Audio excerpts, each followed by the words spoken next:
मैं कहानी बताने जा रहा हूँ और थोड़ा सा गौर से सुनिएगा। एक राजा था, मतलब सामाजिक कार्यों के लिए प्रेरित था और राजा बनना चाहता था और अच्छा भी कर रहा था। अपने गांव या इलाक़ों का सभी लोगों से बातचीत किया और कहा कि मुझे राजा बनाइए, या मतलब मैं एक प्रस्ताव रखता हूँ, आप सभी को जितनी भी कोई कार्य होगी एक संगठन बना के हम कार्य करेंगे और कार्य को तत्परो रखेंगे, आगे बढ़ाएंगे।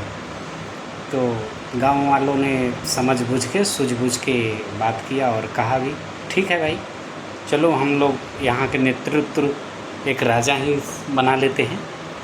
तो गांव वालों ने एक राजा बना दिया और वो राजा बन गया। तो अपना कार्य किया,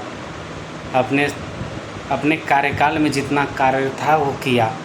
उसके बाद जब उसका मतलब रिटायरमेंट की टाइम आ जाती तो अपने बच्चे को फिर राजा बना दिया।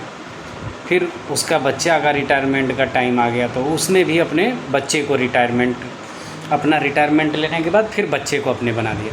ये पीढ़ी दर पीढ़ी राजशाही तंत्र चलता आ रहा था और गाँववासियों को कुछ समझ में नहीं आया कि यार ये लोग तो अपना ही बना रहे हैं, अपने ही राजा बना रहे हैं। हर किसी को मतलब चुनना चाहिए किसी न किसी को। ये लोग पीढ़ी दर पीढ़ी बनाते आ रहे हैं। तो वो लोग भी काफ़ी डेवलप हो चुके थे गाँववासियों। तो उन्होंने एक बात कहा कि हम लोग में से ही अपना संगठन बनाए गाँववासियों ने, और हम लोगों में से ही किसी को नेतृत्व करने के लिए चुना जाए और उस राजा को छोड़ दिया जाए, उसको राजा नहीं बनाया जाएगा, इस बार चुना नहीं जाएगा। तो ठीक है।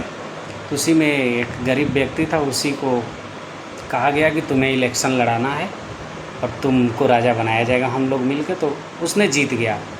और जो पुराना राजा का लड़का था उसने कहा कि मुझे क्यों या मेरे बुराई क्यों कर रहे हैं, समय के अनुसार मेरे पापा दादा आज तक चला आ रहे हैं, अच्छे से चलाएं, अब हम लोगों में क्या कमी रह गई। तो गाँववासियों ने कहा कि आप लोगों ने तो कोई कमी नहीं छोड़ा, इतना कमी छोड़ा कि पीढ़ी दर पीढ़ी अपने घर के ही लोगों को राजा क्यों बनाते हैं। ये समझदारी की बात थी गाँववासियों को।